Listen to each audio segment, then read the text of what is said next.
At the White House, the Christmas tree is up in all its glory, ready for the first Christmas in the presidential mansion for Mr. and Mrs. Kennedy.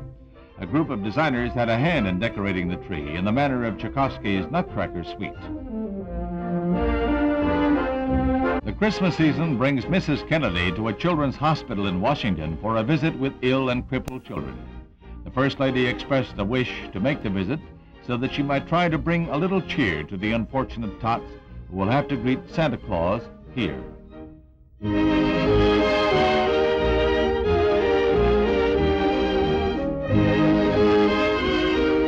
Some just have visions of sugar plums as Mrs. Kennedy passes from ward to ward with a little token for each child.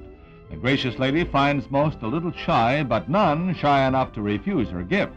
A Christmas visit in Washington, a glimpse into the busy life of the First Lady. Britain's elder statesman, the man who symbolized the strength and courage of a war-beleaguered people, celebrates his 87th birthday. Sir Winston Churchill's home in Hyde Park Gate, London, is showered with gifts from well-wishers to the man who stands among the greats in British history. His pace may have slowed, but indomitable as ever, he prepares to go to the House of Commons for a bipartisan tribute. The man who led his people through some of their darkest days, Mr. Churchill will live in the hearts of free people as one of the great men of our age. Happy birthday to Sir Winston. May there be happy years ahead.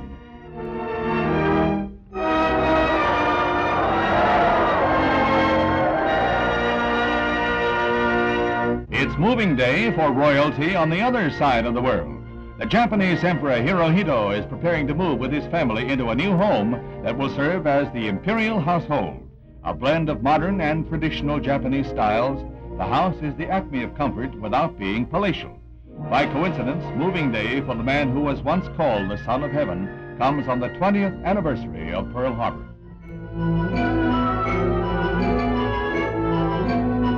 The Western influence has invaded the palace grounds. Or there's a barbecue pit in the garden, air conditioning, television, and hi-fi in the house. It may not be a palace, but it's fit for an emperor. At the White House, President Kennedy receives Helen Keller.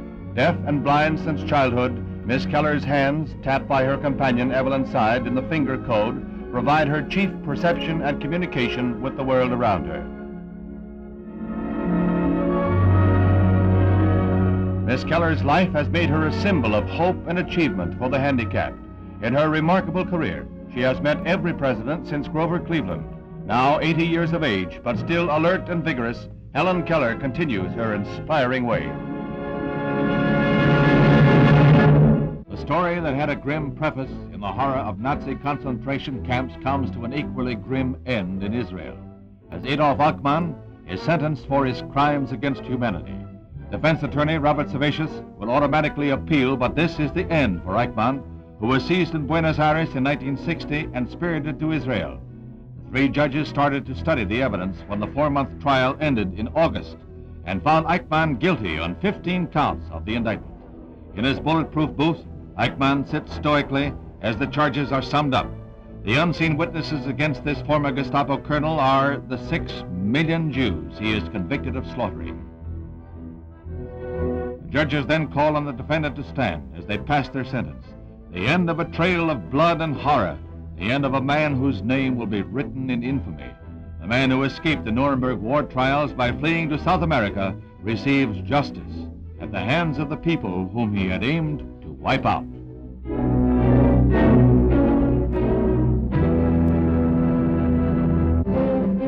Queen Elizabeth's tour of India coincides with the nation's 11th anniversary celebration of independence.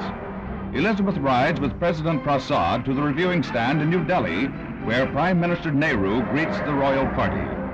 Her Majesty, who once would have been Empress, now represents the Commonwealth, to which India proudly adheres as a free nation, one of Asia's major powers.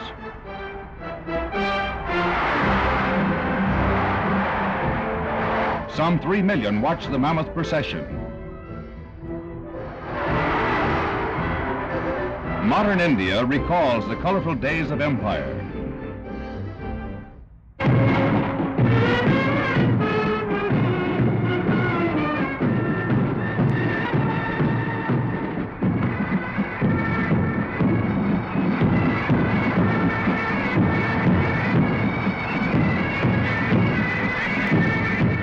Sounds of home with an oriental flavor. Republic Day presents a dazzling panorama of India's many races and peoples in the gala parade. The modern as well as the picturesque, India's Air Force is represented by this float.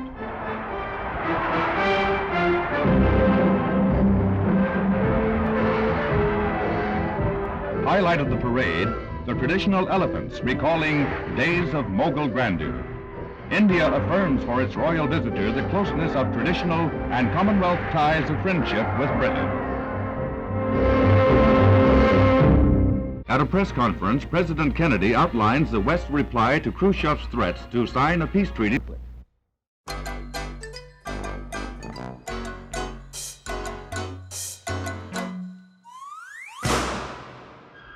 It's the night of the Blue Ribbon Sweepstakes in Hollywood, the Oscar Awards. Screen luminaries Tony Curtis and Janet Leigh are among the celebrities present.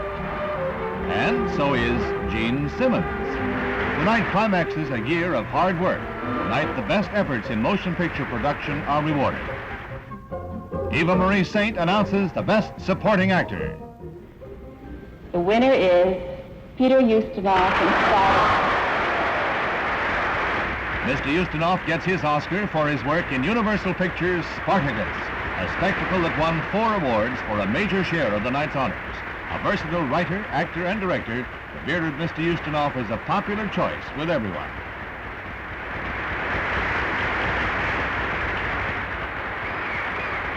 Hugh Griffith and the presentation for the Best Supporting Actress. Miss Shirley Jones. Shirley Jones came from the musical comedy stage to gain further triumphs in movies, and tonight is the grand climax to her career. She receives close to an ovation from the glittering crowd.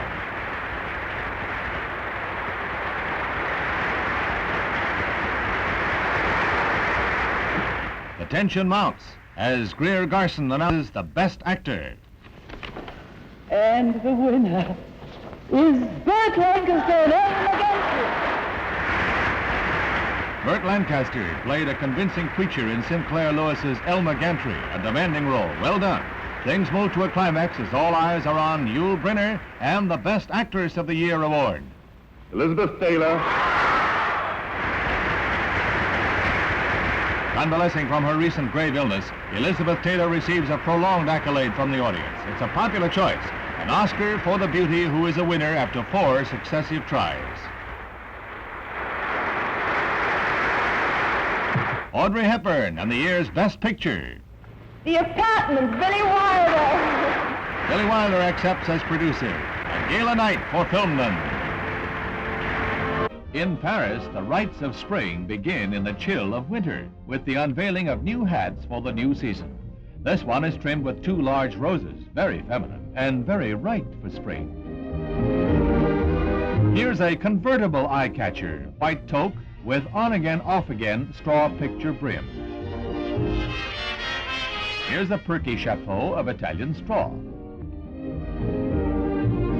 Black leather has interesting possibilities, too. Dark satin, trimmed in black, gives this creation after-dark glamour. To enhance the mood, add a horsehair veil to this straw toque. Sou'westers are in to make sure this season won't pass without its fashion controversy. Call it chic or call it coal scuttle, as you will. You have to admit it's striking. Far-out fashions for men, tailored by some of the continent's leading stylists, take the spotlight for summer.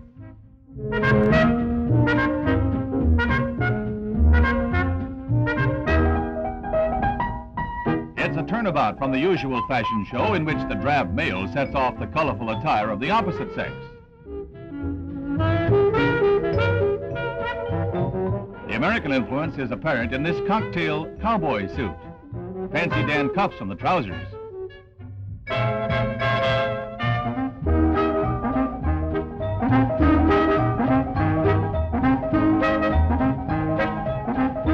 Plenty of fancy trim is evident from neckline to ankle. Fine feathers for the bird with a flair for fashion.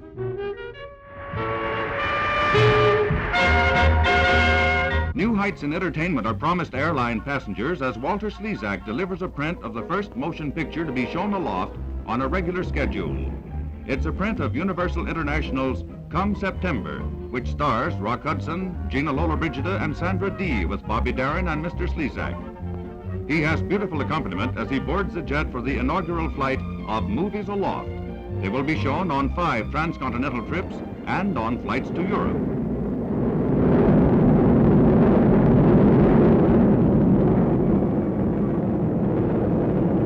Curtain going up, so shades are lowered. The projector is hidden in the ceiling of the plane, and each passenger has lightweight earphones. So you just sit back, relax, and have a true bird's eye view of why movies are better than ever. Walter Slezak has a coveted role in Come September, and at this preview, the actor has a chance to be his own critic. He seems satisfied with his performance. Gina Lollobrigida would make a cross-country hop worthwhile, even if you had no place to go.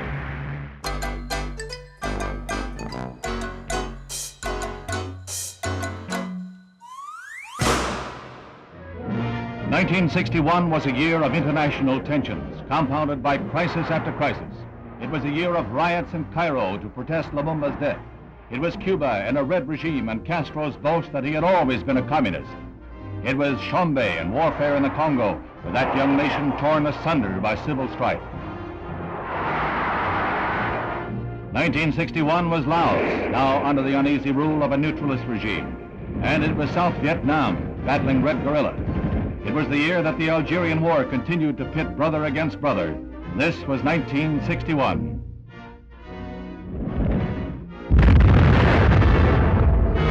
In January, John Fitzgerald Kennedy was sworn in as the 35th President of the United States and began the momentous task of guiding the nation through the critical years ahead.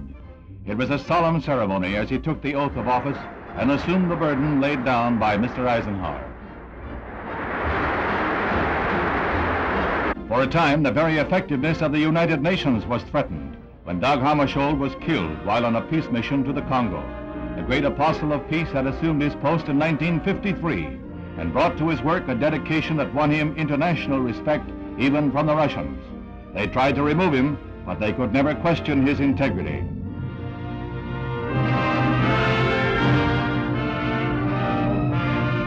U Thant of Burma succeeded Mr. Hammarskjöld to guide the UN during the parlous times it faces. Man had his first great success in space when the Russians pushed a man across the threshold. He was Yuri Gagarin, the astronaut the Russians lionized as the first to orbit the Earth. It was the propaganda coup of the year. After the Russian flight, U.S. plans were accelerated. Commander Alan B. Shepard was sent into suborbital flight. Unlike the Russian venture, this took place in the white-hot glare of worldwide publicity. The Mercury capsule is right on course as the commander took over the controls to become the first man to guide a spacecraft. 115 miles up, he went 300 miles downrange, right on target, and was picked up by waiting helicopters.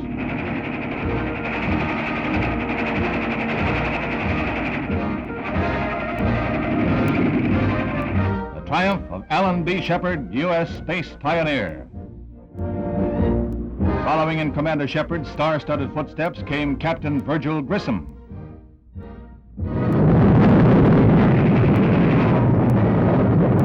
Everything is A-OK until the heartbreaking finale. As the captain prepared to leave the capsule, explosive bolts on the escape hatch let go, and the Mercury is lost. However, the moon gets closer. The line of demarcation in the Cold War lies in Berlin. West Berlin, with its burgeoning prosperity, is a thorn in the side of the Reds. Refugees from the east escaped by the tens of thousands, until the communists in desperation threw up their wall of hate to seal off the border. In a decade, more than 4 million East Germans fled their homes, causing a drain on communist Germany's economy that was called no longer tolerable. Their answer, the wall. Now entire families are separated, their only communication a wave from a distance. This is heartbreak. This is the poignant drama not found in the reports of diplomats. A bride in the East can only wave to her mother in the West. She takes her vows in public loneliness. The border is strengthened, but still they escape. She hangs from a second-story window. The Red police try to pull her back. The Westerners try to free their grip.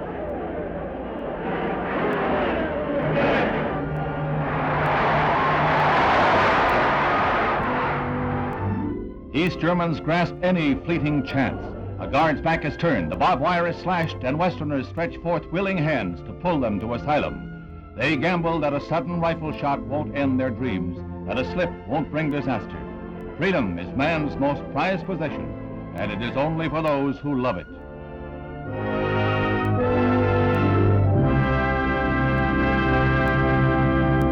The future of the United Nations lies at stake upon the Congo issue.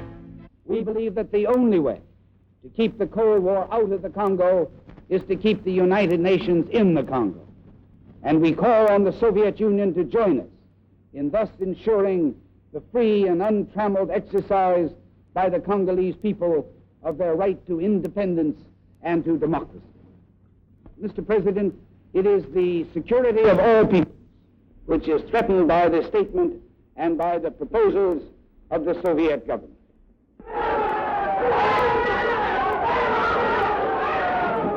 The speech is interrupted by a well-organized demonstration in the gallery.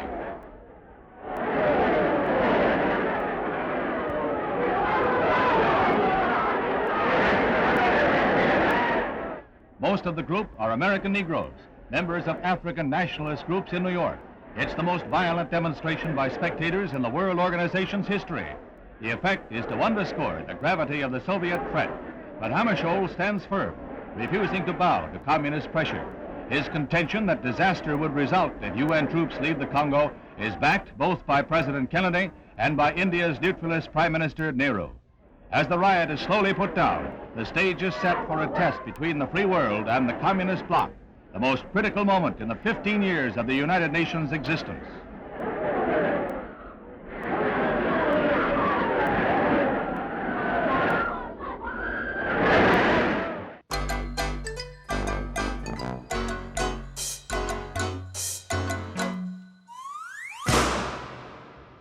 Roger Maris left and Mickey Mantle were murder and mayhem for the Yankees. Maris bloomed with his long ball in 1961 and scattered home runs into the stands like hailstones. He led an assault along with Mantle on Babe Ruth's home run record of 60. And for a while it was nip and tuck as to which of the two would be the one to break the record set by the Babe in 1927. Since Ruth's day, the season has been expanded, and Maris did not hit his 61st until the Yankees' final game. He didn't break the old mark within 154 games, but a new record he did chalk up.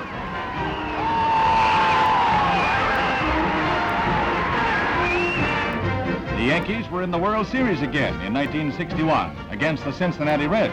Whitey Ford led the assault and pitched brilliant ball. His pitching, along with Yankee power, gave them the World Championship 4-1.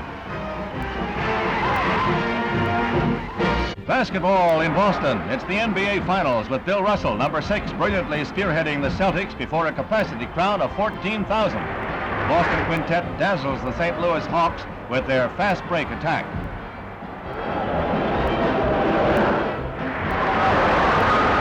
Visitors fight back to trail by only 5 points in the third period. Then Russell, Cousy, Heinsohn and company start clicking.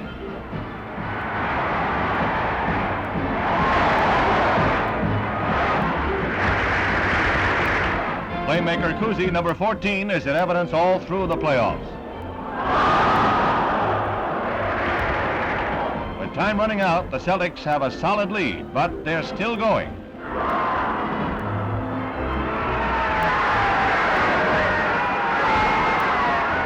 They clinched the series 4-1 with a winning score of 121 to 112. Watch Cousy slump exhausted as the final buzzer sounds. The price for the all-out play that brings the Celtics their third straight title.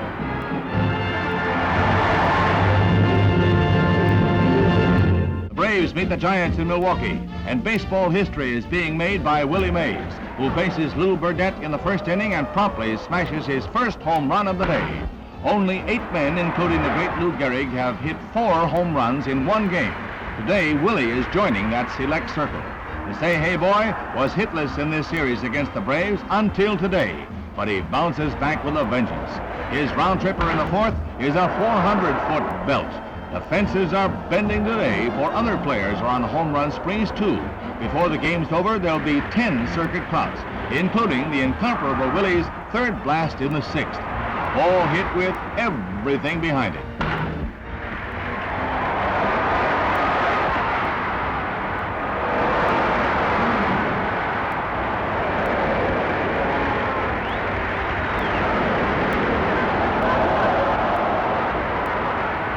The Milwaukee crowd is all for Willie now as he steps in the 8th and proceeds to poke his record-tying homer into the stands. Until today, Willie thought he was in a batting slump. Well, he found the cure by scattering baseballs into the bleachers. It was May's Day in Milwaukee as Willie found his page in the record book. Football provided some spine-chilling thrills. In the season's pro opener, Tim Brown of the Philadelphia Eagles took the opening kickoff from 5 yards behind his goal line and romped 105 yards for a touchdown.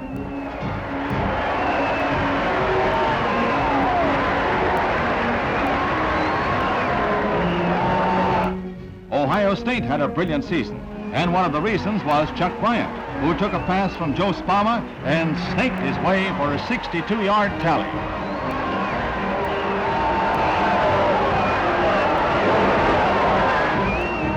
Ernie Davis, Heisman Trophy winner as the outstanding college football player of the year, sparked the Syracuse team with runs such as this one. That number 44 was murdered to the opposition. And as a grand finale, here's Dave Ramey of Michigan taking an Ohio State kickoff all the way home. 1961, a year of thrills and sports. For everybody from racing fans to football enthusiasts, 1961 was a year to remember.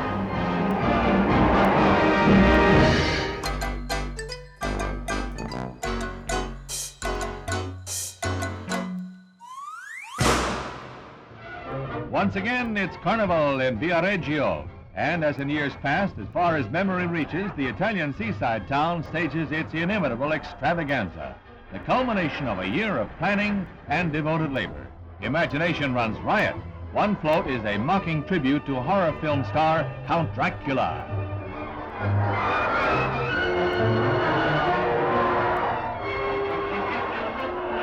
King Baudouin of Belgium is caricatured, dragging the burdens of state, followed by a Charles de Gaulle in the same plight. A touch of topical comment doesn't seem to affect the gaiety of Carnival. After Carnival comes Lent, but let tomorrow take care of itself, says Viareggio. An oddball invention out of the past, but one with no future, was this tri-Libyan vehicle. It was tested in Washington by inventor Constantino Vlachos, whose own future was in doubt for a while.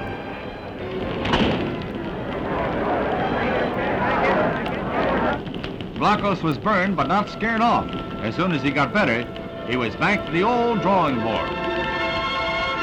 Great art can be a moving experience, but if it moves, is it necessarily great? Avant-garde artists have put together a collection of modern mobiles on display in Holland that may be art and that certainly move, but it's every man his own art critic from here on.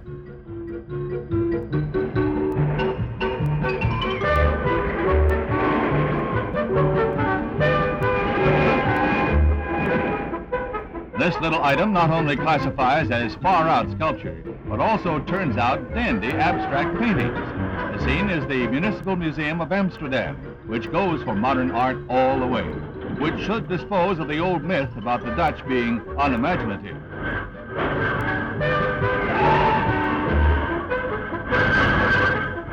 Whether you like it or not, it's enough to set anybody's head spinning. Time for the Navy Junior Boxing Finals at Annapolis, the 42nd in the series of bouts for Pee Wee pugilists, ranging from 5 to 14 years old. And all raring to go, every man jack.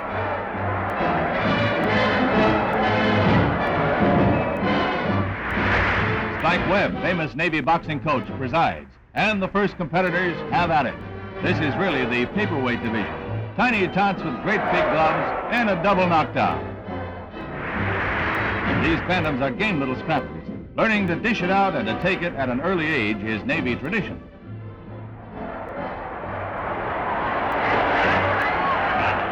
Whatever happens, they keep the leather flying.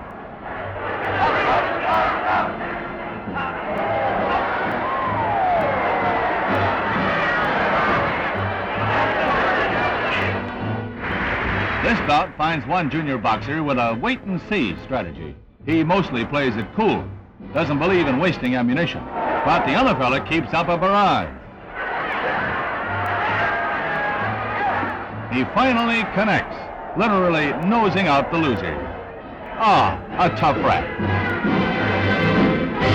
There's one place in New England where basketball is the summer sport. It's at Bob Cousy's camp, Graylag, near Pittsfield, New Hampshire. The famed Boston Celtics basketball star is a man who knows how to combine business with pleasure. He has his small charges goggle-eyed at the way he can handle that ball.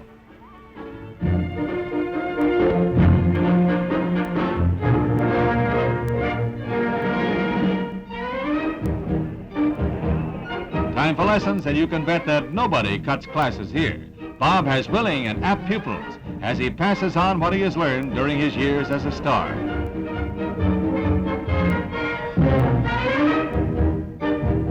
He's famed for his long pass as he sets up shots for the boys.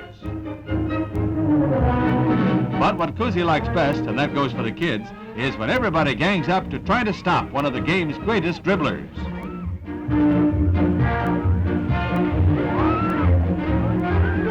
He could probably dribble all over Times Square during rush hour without the help of a traffic cop. But let the small fry grow a few inches, and he won't get away with this. Or will he? The Bulls seem to be holding their own. The hospitals hung out their standing room only signs early. When you get grounded by a bull, the best thing to do is stay grounded and hope.